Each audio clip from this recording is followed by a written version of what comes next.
Lam Chun-fai, age 75, was born in Hong Kong. He's a master of the southern Chinese kung fu style called Hung Kun. The waist and stance are powerful and solid, but Hung Kun also has a soft side. The soft movements are fast and agile. Which is Hung Kun? Watch a few moves and you'd know. Which is Wing Chun? Of course, you have to know Kung Fu. Which is Northern style? Which is Praying Mantis?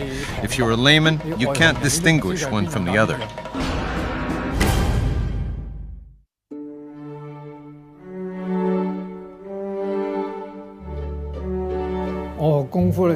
At the age of 5, I started learning Kung Fu from my father. Chun-fai's father, Lam Cho, an orphan, was adopted by Cho's uncle, Lam Sai-wing, once the revered chief kung fu instructor of the Kuomintang army in Fujian province. Because of my father's influence, going to school was less important. In that generation, practicing Kung Fu was paramount. I was very weak when I was young, but after I practiced Kung Fu, I became stronger and I got more involved, more interested. A son should succeed a father, so it was strictly mandatory. I had to learn it.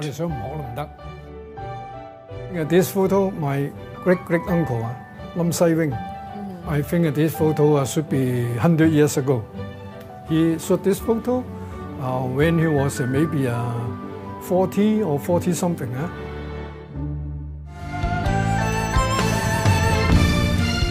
Chun-fai's granduncle Lam Sai-wing was a protege of the legendary Wang Fei-hung, who popularized Hung Kun in the 20th century.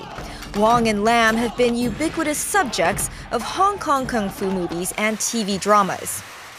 In the 1920s, Lam Sai-wing and Lam Cho moved here from Fujian province to heed a call by the Hong Kong Meat Association to teach kung fu, a common practice then for industries to train staff in martial arts.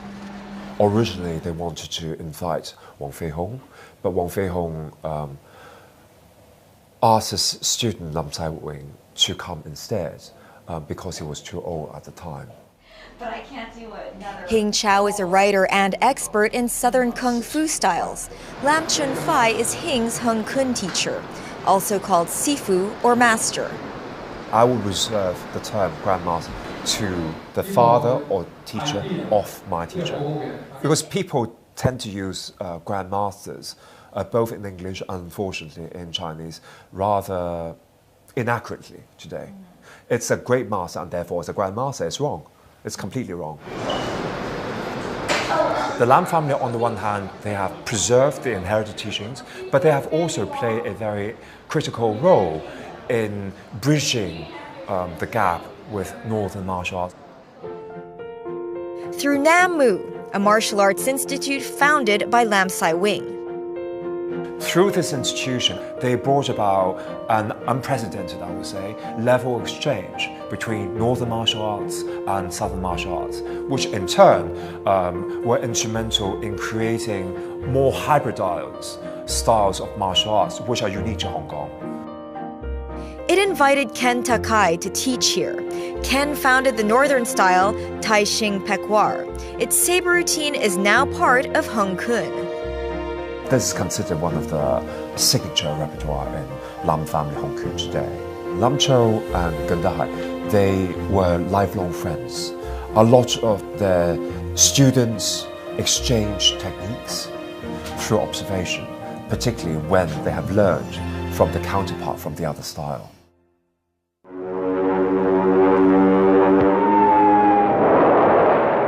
The Second World War.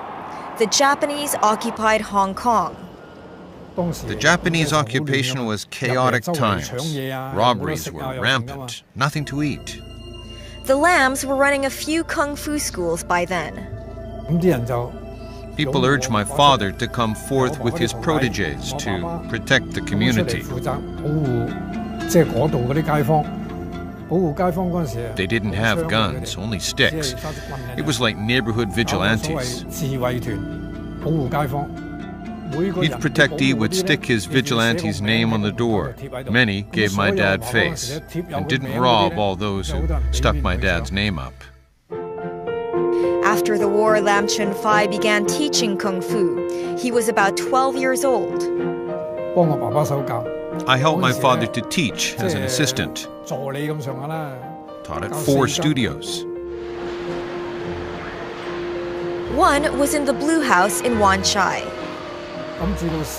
At 15 to 16, I became a proper sifu, and I opened my own Kung Fu studio. Before, people learned Kung Fu to protect home and country. We had 60 to 70 students every night.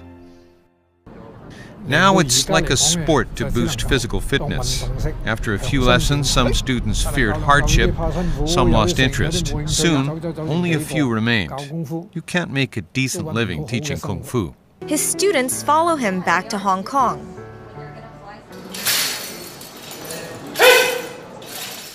Massimo has been practicing Kung Fu for 25 years. 12 years ago, he began studying Hung Kun under Lam Chun-fai. Massimo has opened 4 Hung Kun studios in Italy.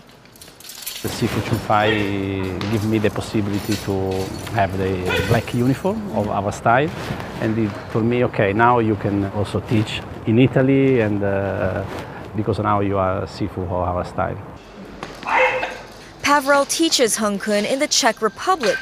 He says his interest in Kung Fu came from the movies. In 2000, he began coming to Hong Kong twice a year to learn Hung Kun. Lam family Kung Fu, it's not only a sport. It's a health, self-defense, some spiritual development, history, culture, many things together. Very extraordinary. 我哨除你雙攻手，然之後我雙掛除你浪。OK。再試多次。好。Oscar Lam, son of Lam Chun-fai.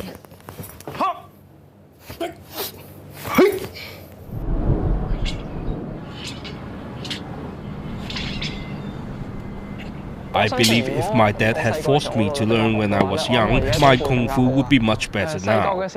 When I was young, not only did I dislike Kung Fu, but all sports. Until he turned 16. He later became more interested. I didn't need to force him. The Lams and their students were out in force at the recent launch of the book Hung Kun Fundamentals. When I come out, people don't know I'm Oscar Lam Chun Ho, only that I'm Lam Chun-fai's son, Lam Chou's grandson. There are actually things I want to do, but I worry it affects my family's reputation. For instance, I wanted to ring fights, but my family objected. People always think knowing Kung Fu means you can fight. Actually, it doesn't. I tell my students not to get into a fight easily, only if it's unavoidable.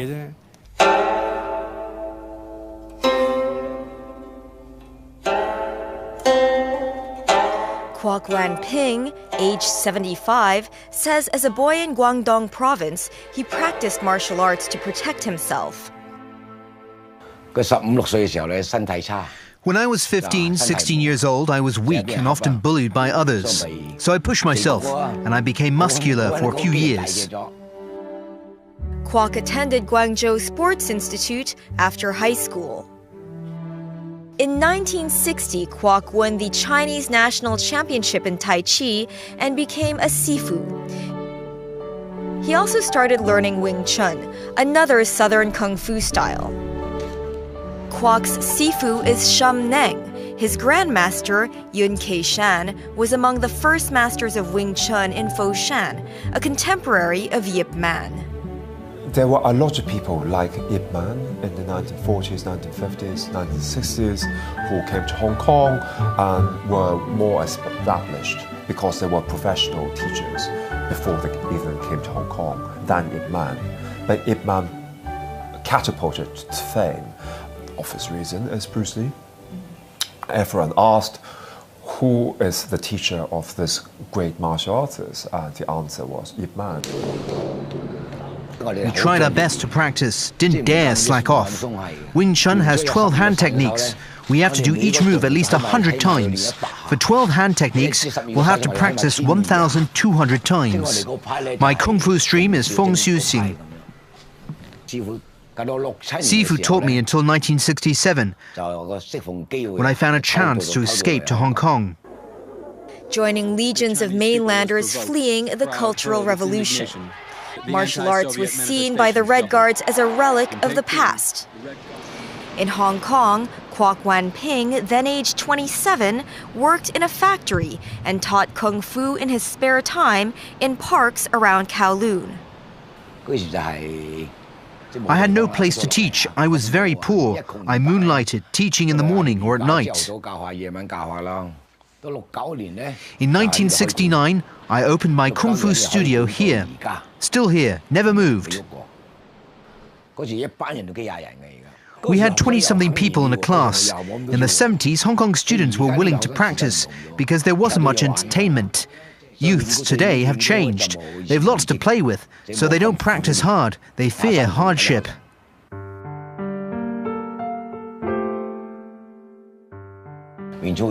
Wing Chun is starting to go extinct. I worry about this. Up next, can the masters keep their families' Kung Fu legacies alive? Deng Yik never actually expect me to be his successor. And I say, yeah, okay, yes. And that single word, yes, means it's a big burden on my shoulder. This and more when the Pearl Report returns.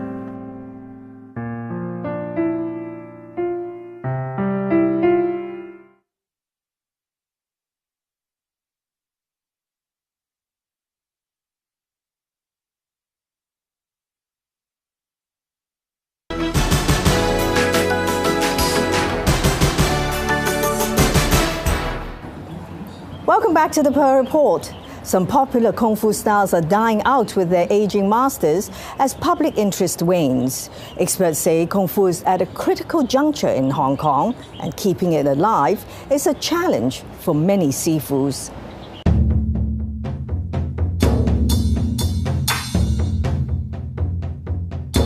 4 stages of the training. Build up your own strength. Relax yourself first before you can move. After we build the form, speed.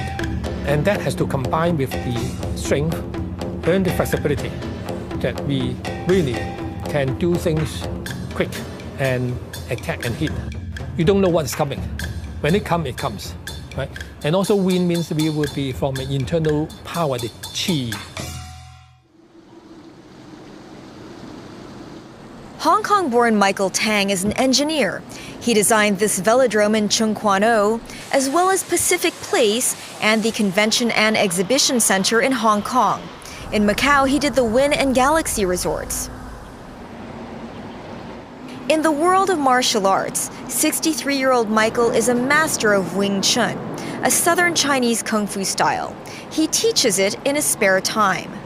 I came from a relatively poor family. I only started formal training in 1968 when I was 17 years old. It is not I choose Wing Chun.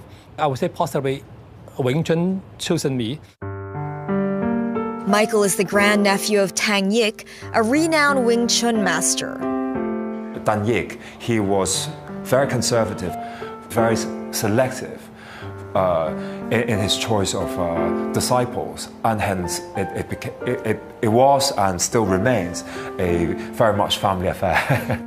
The old-time Chinese martial artists, they really want to have the technique hand down to someone that has family linkage. Deng Yik didn't have his family around here. Tang Yik's wife was killed and his son went missing in the Second World War. So he left his village near Foshan and moved to Hong Kong to be with his closest living relatives, Michael Tang and his dad. Wing Chun masters, most of whom came originally from Fasan area in Guangdong province, they cluster around Yau Ma Tei at a market called Dai Dak Lang. They included Tang Yik, Ip Man, Chu Chung Man, and Lo Chi Woon. They held regular discussions and they probably learned one of two things from each other. And they were good friends? Yeah. They never fight. At those times, people, when they are on the same kind of similar or same style, they respect each other. Tang Yik started at 10 learning Wing Chun from his parents, both martial artists. His father was dubbed King of the Pole in Foshan, referring to the long pole, Wing Chun's only weapon. Tang Yik inherited the title. It's 7 movements. This is a half point, Qin, Si, Chang, Tan, Chou, Tik, God. So it makes up the fundamental movements. Tang Yik was also nicknamed Mad Bee. So it's a bee that stings you. His footwork is very much like Muhammad Ali, right? Fly like a butterfly and sting like a bee. This is one of our very fundamental movement. It's called Da Sam Jing.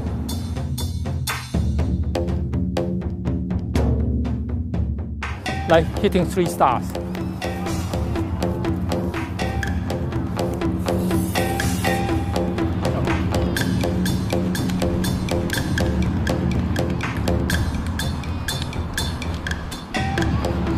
Wing Chun came from Shaolin monks in Fujian province. In the mid-17th century, they came under prolonged attacks by the emperor's troops from the north. The monk in charge of the teaching of martial arts in Shaolin, the southern Shaolin, right? He fled to Guangdong. And he was chased after by the emperor's guardsmen. Along the way, the monks spread Wing Chun to many other southerners to fight back northern invaders. Southern China is a smaller one than the northern people. If I do this, right, if there's a strict punch, he's stronger, he's taller, bigger. He would easily overpower me. Right. See how we hit. We do a lot of hand roll out. Our technique is pretty lethal. That's why what Tang Yik worry is, unless people has a good control, right? Even if a student don't want to kill someone, by accidentally, he may kill somebody.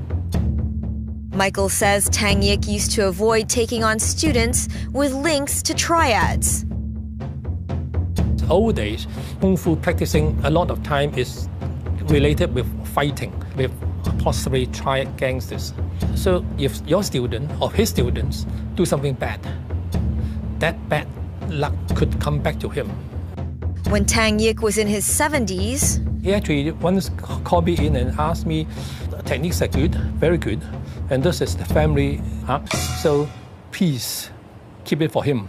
And I say, yeah, okay, yes. And that single word, yes, means it's a big burden on my shoulder.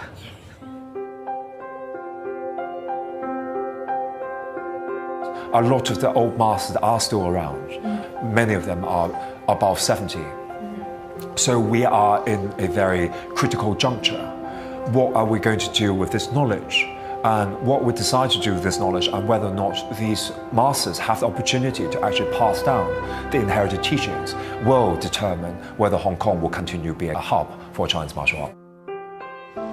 Michael has 2 grown children who are not interested in Kung Fu at all. They have their regular life, they have business, they have work. It's a bit of a real pity that overseas people seem to have more passion than Chinese. Hong Kong people would become pressurized and too much distraction, actually. Michael is looking overseas to keep Kung Fu alive. I retired from my engineering profession and spent a bit of time traveling to Europe. There are quite a lot of people, Westerner, now find interest in the form because they heard of Tang Yik's name. When they compare our form with the Wing Chun, they find it's a different expression. The Tang's Wing Chun is from Fei Loi Temple in Guangdong, but there are many other Wing Chun styles. The way in which the Wing component of Wing Chun is written for the Yip Man and Kwok Wan Ping lineages compared to the style practiced by Tan Yik and his descendants, which is written with Wing, a ruse to disguise the true identity of the Wing Chun practitioners. There was no fundamental difference between the two styles. I really want to share my knowledge that I've been attaining through my years of training with Tan Yik. It's important to me personally because it's my promise to Tan Yik.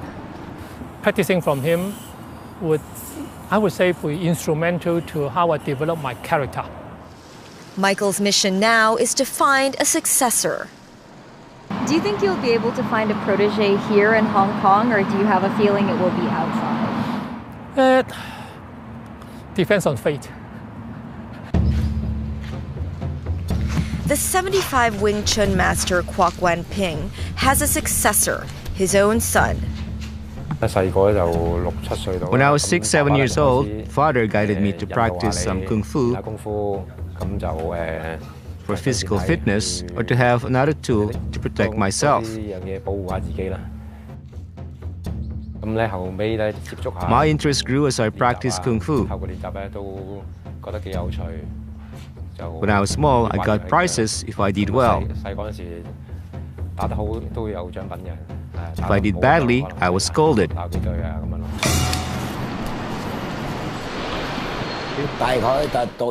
Around 15, 16, he started showing interest. He's practiced for some 20 years. Now he helps me teach. I send him out. This is grand pupil, great-grand pupil, 4th generation. I have tried my best to teach my son and my students all I've learned and practiced. I know I'm not as strong physically as I was, as they are now. I don't fight anymore. I teach less. As a professional, I'll teach until I can no longer move. I prefer doing Tai Chi. A Wing Chun drill is short, but it's not as good as Tai Chi for physical fitness. Tai Chi moves are big and they stretch, so practicing takes longer.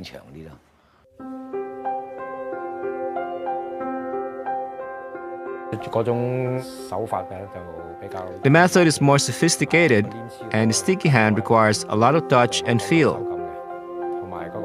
The speed, the gestures are denser, faster.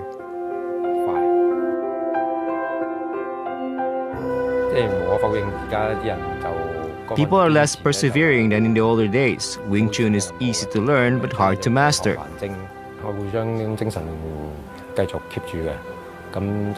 I want to keep the spirit. I hope to preserve this martial art style. If I have kids, I'll try my best to teach them.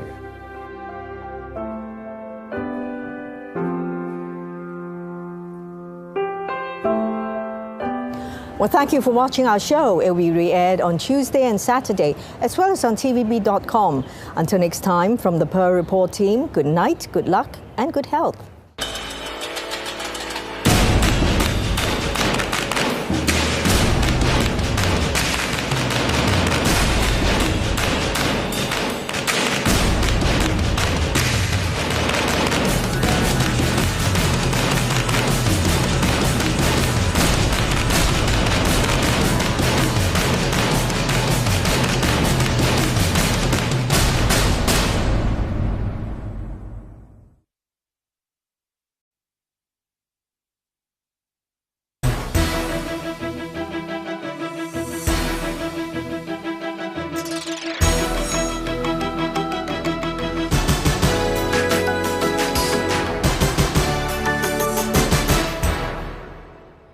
Good evening. Welcome to the Pearl Report. I'm Diana Lin.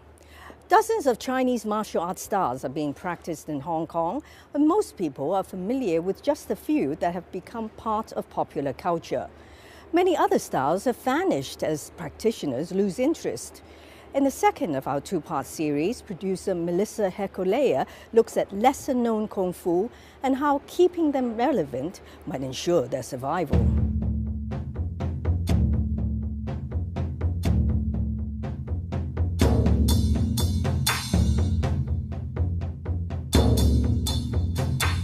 the southern praying mantis originated in the hills of Fujian province. Due to the hilly terrain, there are less footwork and jumping, but more hand gestures, more short-distance release of strength, not wide and long.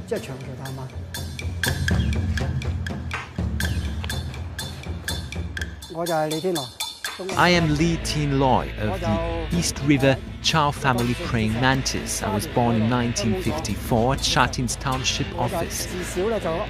I grew up in a Shatin village. I started to learn Kung Fu at 16.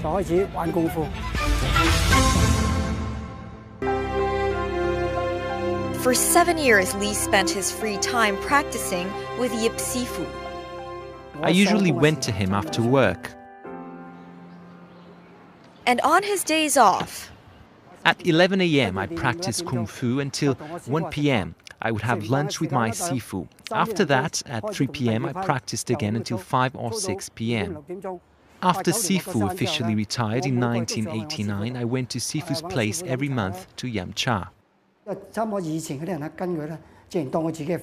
In the old days, people treated their Sifu as their father, thus teacher father. Earlier generations even lived and ate together, helped to boil tea, sweep floors and cook. The older generation distinctively classified student, disciple and apprentice. The new generation calls Sifu coach.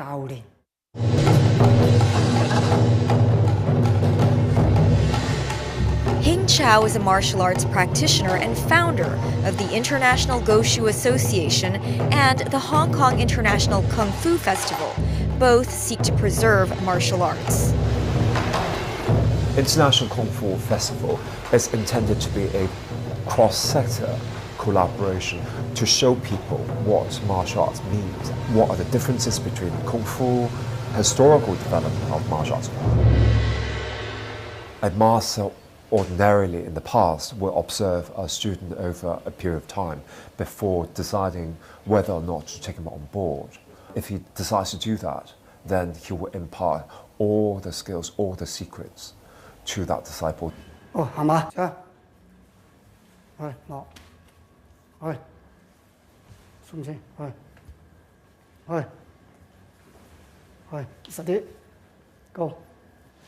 The East River Chow family praying mantis style came from the Shaolin Temple in Fujian province in the late 1700s. Its founder, Chow Anam, was actually a Hakka from Guangdong province. When he was young, he worked in the kitchen of the Shaolin Temple. While chopping wood, he saw a praying mantis fighting with an acacia bird. Finally, the bird was injured and fell to the ground. He felt very surprised to see such a small praying mantis defeating an acacia bird. Later, he caught some praying mantises. He used sticks of grass to provoke them to see how they fought. He then integrated the moves into Fujian's southern boxing style. From this, he developed southern praying mantis, which was taught among the Hakka. Hakkas were based in the north but moved south. Many plains were already occupied by locals. To survive, whether by intellect or aggression, Hakkas practiced Kung Fu that can be integrated into daily life.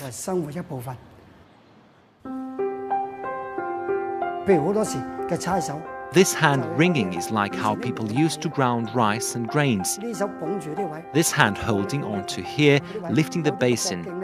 And this is like carrying things on a pole over your shoulder. These movements come from everyday work. Under Master Li Tin Loy and his martial arts brothers, the training techniques, the tradition of Southern Praying Mantis is being kept very much true to tradition. And that is rare, even though they do not have a lot of followers in Hong Kong. The students they have tend to be of high standard. Doing anything well involves Kung Fu. In order to become good at martial arts, it requires dedication of your spirit to the art form. to learn like a toddler, like you're learning how to walk and do the horse stance. Then you do the san shou. After that, you could do the set of Kung Fu. They're very tiring, boring. The main thing is whether you could withstand the boredom. Lee teaches at the Hong Kong Chinese Martial Arts Association, where he is currently executive director.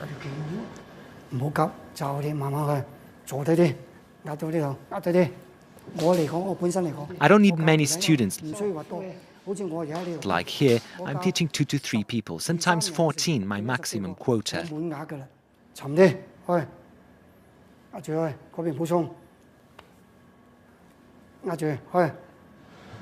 If I teach a large class of students and they can't pass it on, can't get the form right, it's useless, however many pupils you teach.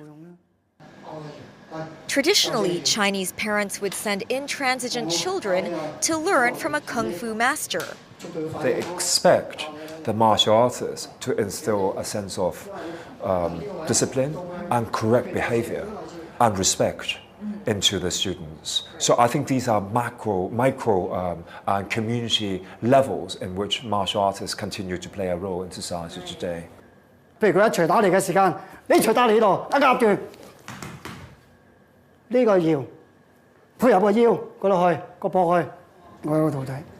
have a student who started learning Kung Fu from me as a teenager. I'm very strict with my disciples. After he had fought for a while and understood, he is now very obedient. When he was naughty, his mom used to call me. The naughty boy won't listen to anything I say. Sifu, help me scold him. He's now a very good boy. I wasn't very obedient, but I'm not a bad guy. Following my Sifu, feeling his love, he made me grow up gradually, reverting to the right path. Before, I was immature. My former self wouldn't do volunteer work. Now, when I have time, I would visit the elderly.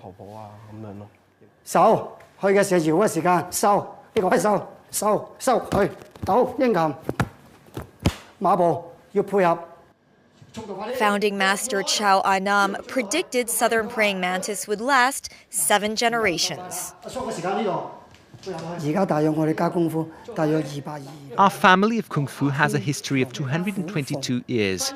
Sky, Dragon, Tiger, Phoenix, we're the 5th generation. But how we pass it on depends on how every Sifu, every fellow practitioner nurture their protégés.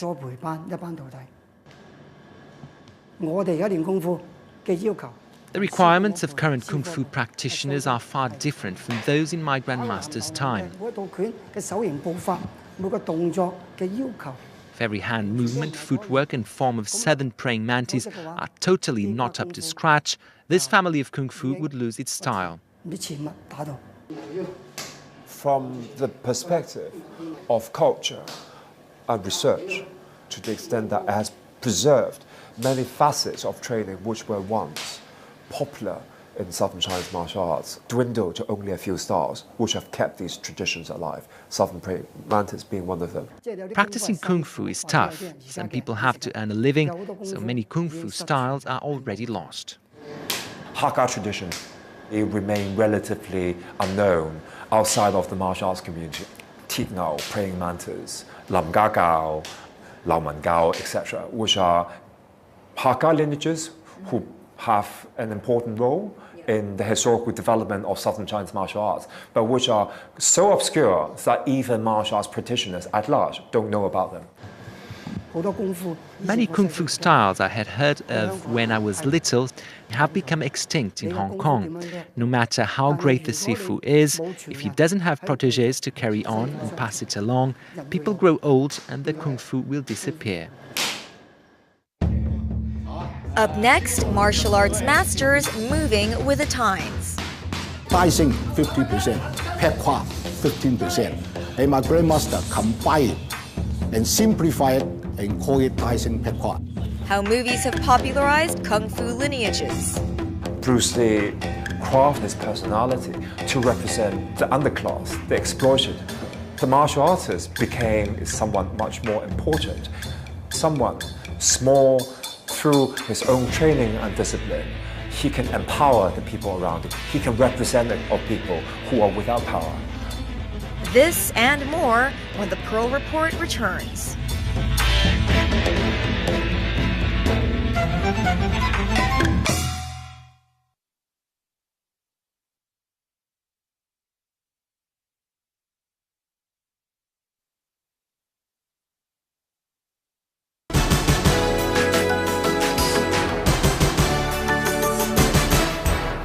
Welcome back to the Pearl Report. Only a handful of Kung Fu styles remain popular in Hong Kong, mainly due to their portrayal in films or practitioners' efforts to move with the times. Melissa Hekolea reports their perpetuation depends on the masters.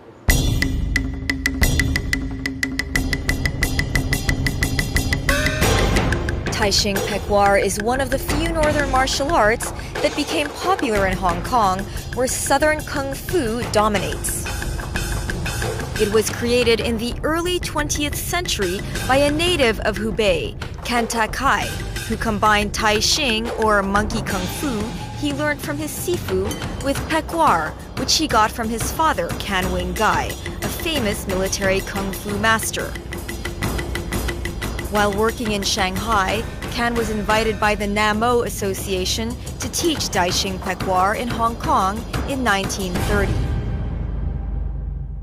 Namo was founded by a master of Hung Kun, which later adopted the saber routine of Taishing Pekwar. The southern part of Kung Fu, they put more emphasis on the use of arm, fist, while our northern part of style will emphasize more on using of leg, kicking, somersaulting, and Chinese script. At 6 years old, Man Wing Kai started studying Taishing Pekwar from his sifu, Chan Sao Chung, a disciple of Kanta Kai, who had stayed to open a school. At 16, Man Wing Kai became assistant sifu. Sin Lam Yuk came to the school at about that time. Originally, I went to look, to observe, but a senior student's opponent didn't show up. Other seniors suggested letting me try. My chief was reluctant to accept him. He was just like a foreigner, like a guai not a local. In the early 70s, the sifu, the thinking, is still very reserved. Chinese Kung Fu must be taught to the Chinese. But I told my master, he is a born fighter. So my sifu said, okay, if you said that, you train him. Was he tough on you? Sometimes.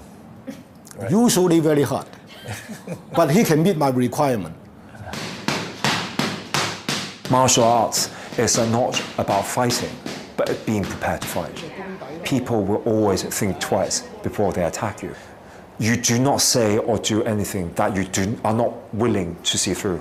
The first time I took him to the fight, his legs started trembling. I said, hey, don't be frightened. I said, no. I'm very excited. I can't wait anymore. He knocked out his opponent in 27 seconds. What we need is the fighting heart.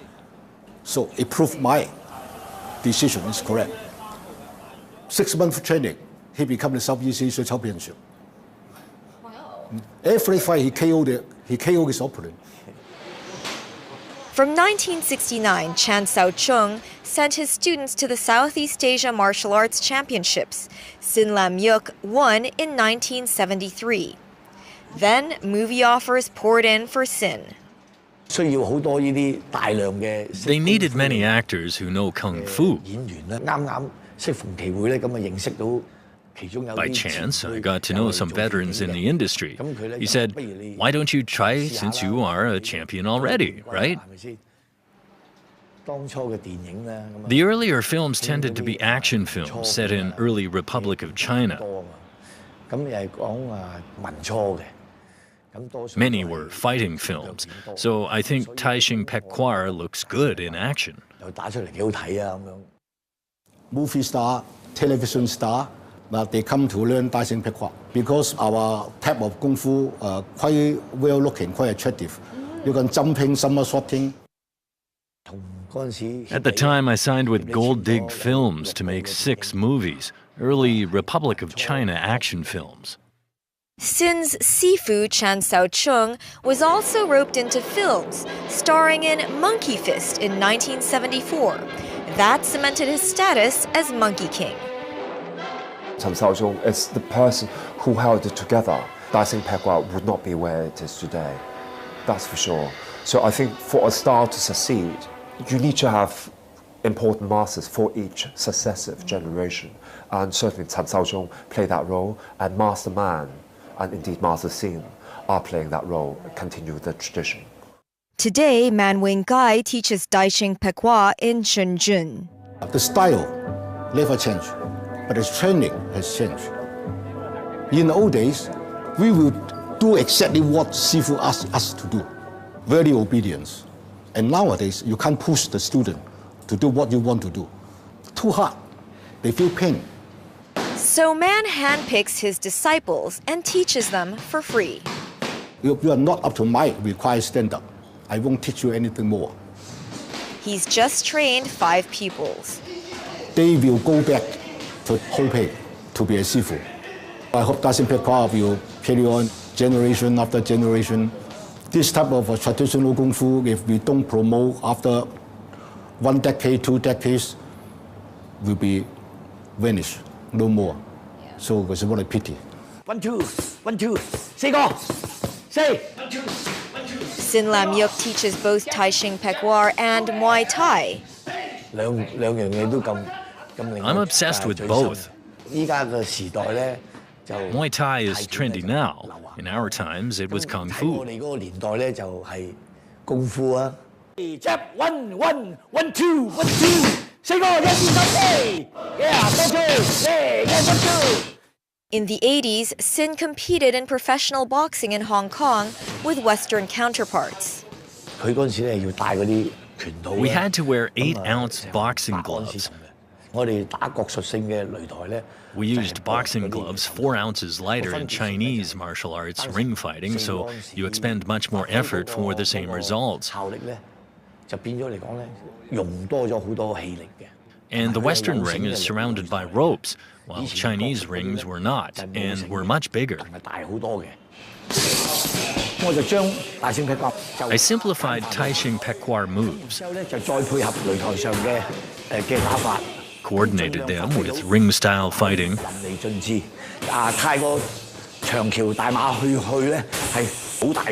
wide and long movements consume great energy, so we mixed in Western short punches, hammering and hooking.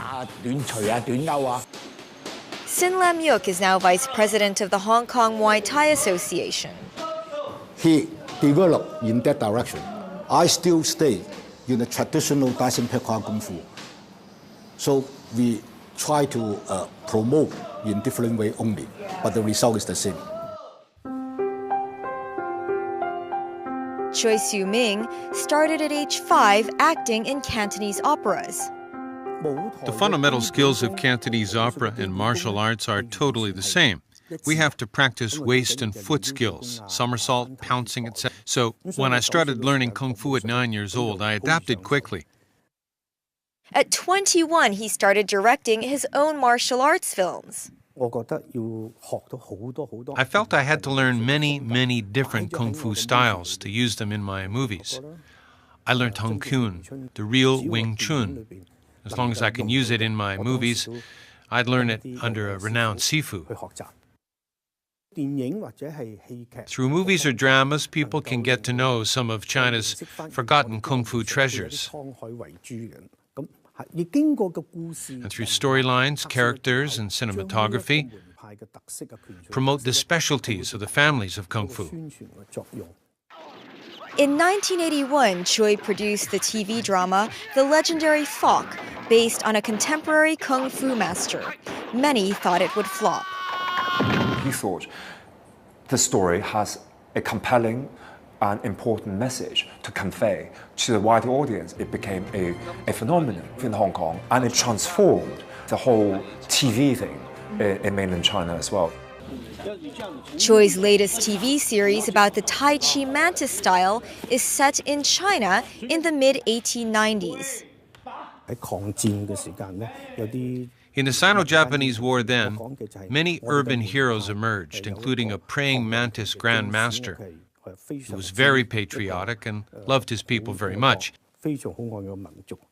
This is a story of heroes in chaotic times. Within the community, people would tell stories about heroes, so many audiences would form a special affection for martial arts heroes.